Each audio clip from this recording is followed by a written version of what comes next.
We give this gold to our people. Bonjour tout le monde, bienvenue dans ce vlog qui sera un tout petit peu spécial. Je vais un tout petit peu moins axer celui-ci sur l'analyse de film et plus sur la symbolique qui entourerait ce film. Ce vlog sera consacré à The Five Bloods, qui est le dernier film réalisé par Spike Lee, sorti sur Netflix et produit pour Netflix il me semble, que j'ai regardé parce que vous n'êtes pas sans l'ignorer, l'acteur Chadwick Boseman est mort il y a de cela quelques semaines au moment où j'enregistre cette vidéo. Et étant donné que Black Panther est à peu près l'un des seuls films du Marvel Cinematic Universe que j'avais trouvé cool et qui m'avait marqué, et notamment grâce au personnage de T'Challa et à sa noblesse, je m'étais dit, pour honorer Chadwick Boseman, j'allais me regarder un des films qu'il a fait récemment et que j'avais pas vu. Et comme je n'avais toujours pas vu The Five Bloods, que je devais voir qui m'intriguait depuis quelques temps, mais sur lequel j'étais pas décidé à me pencher, je me suis dit, tiens, allons-y, on va regarder The Five Bloods avec Chadwick Boseman. The Five Bloods est un film dans lequel 4 vétérans de la guerre du Vietnam afro-américains retournent au Vietnam pour retrouver le corps de leur ami décédé. Cet ami étant celui joué par Chadwick Boseman. J'étais content quand j'ai vu le truc, je voulais trouver un truc un peu léger, quoi. Un truc pour faire honneur à sa carrière, un truc pour simplement célébrer le personnage tel qu'il était. Et il a fallu évidemment que je tombe sur le film qui est entièrement axé sur le fait qu'il soit mort.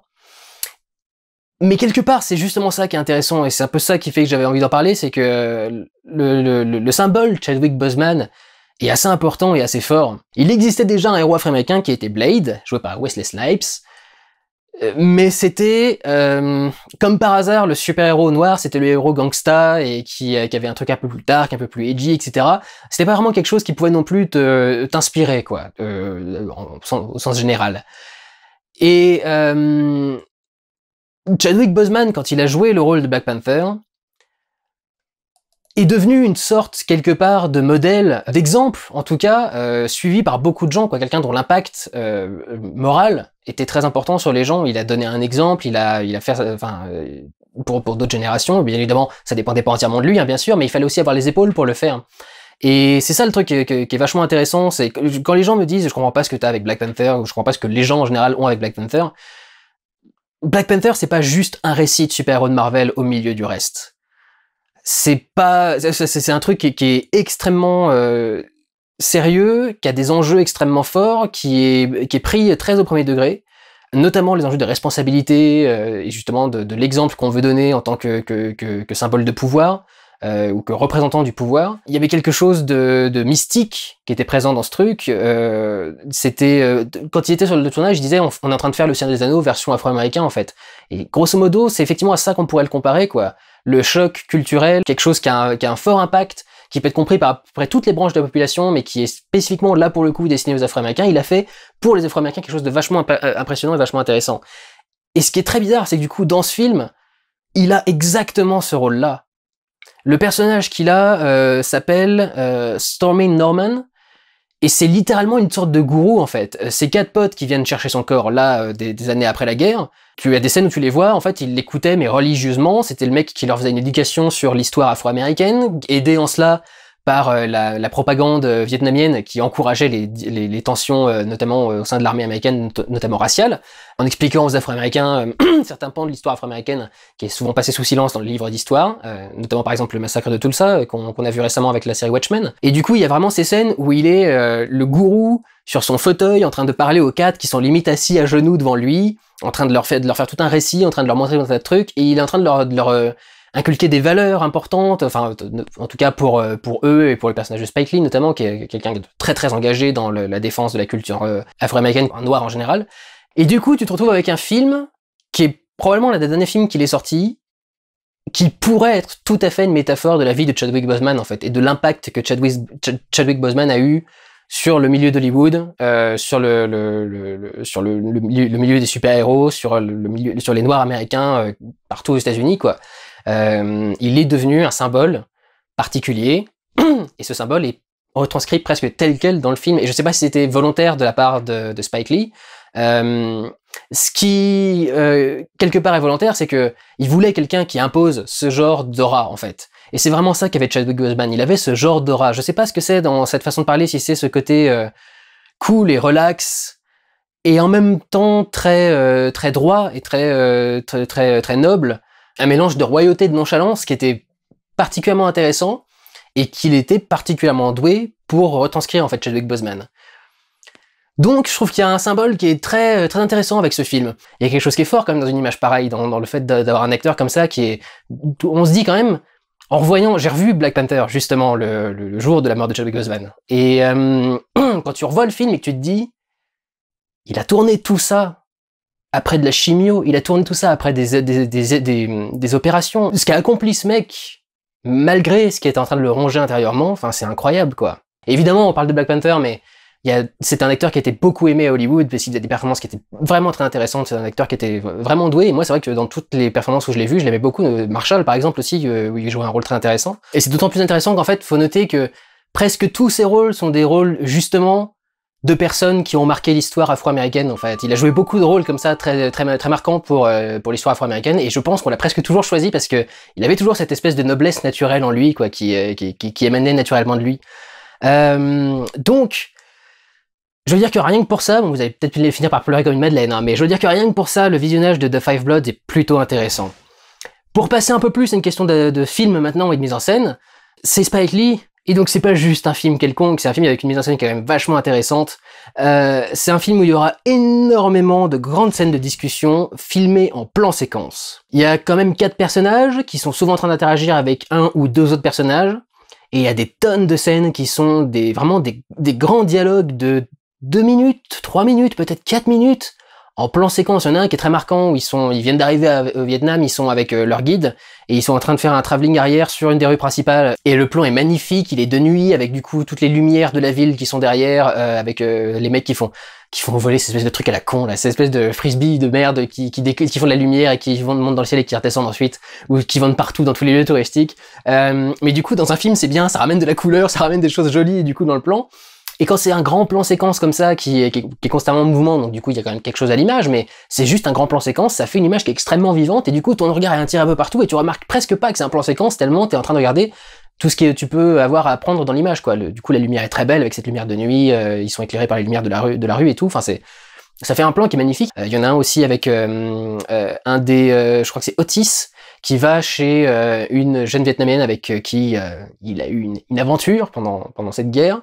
Et ils sont en train d'avoir toute une discussion pendant leur repas, et le plan est sublime. Ils sont dans un immeuble qui est en un étage, il y a une fenêtre qui est divisée, qui fait tout un panorama sur la ville, et t'as pile poil 3 immeubles qui sont parfaitement répartis dans la fenêtre, et qui font du coup le cadre parfait, et là, il y a une symétrie parfaite du plan et tout. Enfin, la scène est extraordinaire, visuellement déjà, et puis même ce qui se passe dans la scène, c'est très bien joué. Les performances d'acteurs sont toutes absolument sublimes, toutes les performances sont bonnes, et ils sont vraiment tous très bons dans leur rôle. Le groupe est super attachant, ils ont tous leur petit délire. Ça faisait longtemps que j'avais pas vu Jean Reno en avoir quelque chose à foutre du rôle qu'il est en train de jouer. Jean Reno est dans ce film, parce qu'il joue du coup au Vietnam, il y a eu pas mal de Français qui ont été faire fortune, et du coup il joue un des Français qui a été faire fortune au Vietnam, en faisant des trucs plus ou moins légaux. Et il joue bien, et ça fait longtemps que j'ai pas vu Jean Reno jouer et en avoir quelque chose à foutre de son rôle, donc c'était pas mal pour le coup de voir Jean Reno bien jouer aussi. Et donc le film lui-même, je me demandais ce que ça allait être un petit peu comme film. Déjà on alterne énormément entre les phases dans le temps normal et les phases de flashback. Et on va avoir des travails très différents des cadres en fait selon les périodes. On va commencer avec des images d'archives qui sont en 1.33 dans un cadre en 16/9, un petit peu comme une vidéo YouTube qui serait plus en 16/9 elle pour le coup, mais ça fait un petit peu le côté vidéo YouTube. En plus les synthés, les textes qui sont insérés font un peu cheap, ça fait un peu vidéo YouTube cette intro, mais bon bref, le début fait du coup style documentaire, et donc ça se resserre du coup ensuite pour faire du 2.39 pour ce qui est la phase moderne. On va ensuite avoir du 1.33 qui va du coup présenter les images qui sont elles les flashbacks, qui eux en plus ont l'air d'être tournés en 16 mm. J'ai l'impression, ou alors c'est un filtre qui est juste qu'ils ont rajouté sur le truc, mais les flashbacks ont l'air d'être tournés en 16 mm, le grain est plus prononcé, les couleurs sont plus criardes, un peu baveuses, et donc du coup cette gestion des cadres, notamment pour marquer les différentes époques, marche super bien. Il y a aussi quelque chose qui est vachement intéressant dans la mise en scène, c'est le moment où les vieux, donc à l'époque où il y a plus de guerre, partent dans la jungle pour l'explorer. Il fout la charge des Valkyries, ou la marche des Valkyries, je sais jamais, qu'est-ce qu'on met dans Apocalypse Now quand il y a le grand bombardement, la grande scène de bombardement. Et donc là, au lieu d'être un grand bombardement, ils sont en train de se promener tranquillement dans un bateau au milieu des rizières, prendre des photos des touristes et des machins, enfin c'est...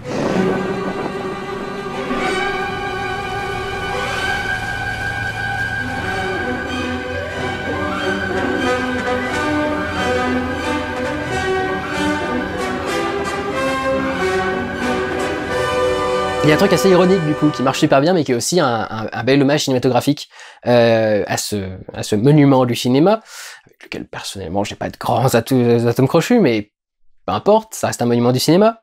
Il y a un plan à ce moment-là qui est magnifique en termes de mise en scène. Le mec a fait un travelling avant sur une barque.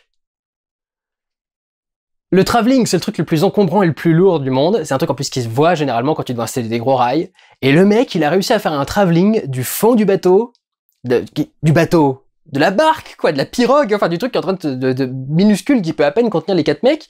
Il a fait un travelling du fond du bateau jusqu'à l'avant du bateau, avant, avec la caméra, pour faire un autre plan séquence à nouveau avec un mec qui est en train de faire un grand discours. Enfin, le plan est magnifique. Enfin, c'est vraiment un très très beau plan.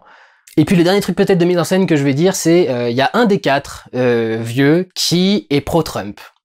C'est le seul membre du groupe qui est pro-Trump, et du coup les autres se foutent beaucoup de sa gueule. Il l'appelle President Bone Spurs, parce que du coup eux ils sont militaires, alors que lui il s'est fait, il a fait en sorte de pas être, de pas pouvoir y aller. Enfin je sais plus ce qu'il avait dit, il avait des calcifications osseuses ou un truc dans ce genre-là, c'est ça des Bone Spurs. Bon bref. Et c'est un personnage qui est on va dire que c'est assez naturel dans Spike Lee, mais du coup il est pas bien dans sa tête, il a des gros problèmes mentaux. Son fils d'ailleurs est là avec eux pour essayer de veiller sur lui, parce qu'il a très peur du délire de son père qui est en train de partir un peu en couille apparemment. Et effectivement il part un peu en couille, et au moment où il part en couille, il se met à faire de grands monologues personnels où il raconte n'importe quoi, il est dans des délires complètement tripants et complètement illuminés. Et pendant tous ces monologues, il fait des regards caméra, il brise le 4e mur, il parle à la caméra. Et donc encore une fois, là, il y a une très très bonne mise en scène.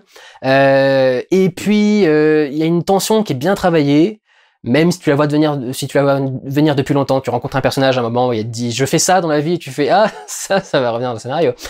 Les mines. Et il y a de la tension autour des scènes où ils sont en train de marcher dans des champs de mines et des trucs dans ce genre-là qui est assez énorme. Et le truc, c'est qu'en fait, chez moi, ça a d'autant mieux marché que je me suis posé la question pendant tout le film. C'est-à-dire que, en fait, pendant tout le film, j'ai attendu que la scène de la mine arrive, parce que j'ai entendu la personne dire, bah oui, il y a des mines qui ont été posées au Vietnam et on les a pas toutes enlevées, des fois ça pète, etc. Et du coup, quand les autres sont en train de dévaler la pente pour retrouver l'or qu'ils ont planqué, parce que ça, je vous l'avais pas dit, mais ils ont planqué de l'or, en fait, à la base. Ils vont retrouver le corps de leur collègue, mais à côté du corps de leur collègue, en principe, il y a un gros tas d'or, quoi. Donc, ils ont bien envie de le retrouver, les deux.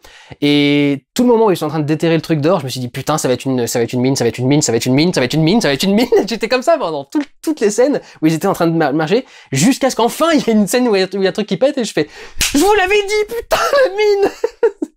Donc du coup, voilà, c'est vrai que il y a une scène de tension qui marche très bien ensuite avec tout ce truc-là. Il y a beaucoup de trucs par rapport aux mines qui viennent ensuite. Après, si j'avais une petite critique à faire à ce film, c'est un petit peu long. Le film fait 2 heures et quelques, 2 heures et demie, un truc dans ce genre-là. C'est un peu long. Je pense qu'on aurait pu faire avec quelques scènes un peu raccourcies, quelques scènes en moins.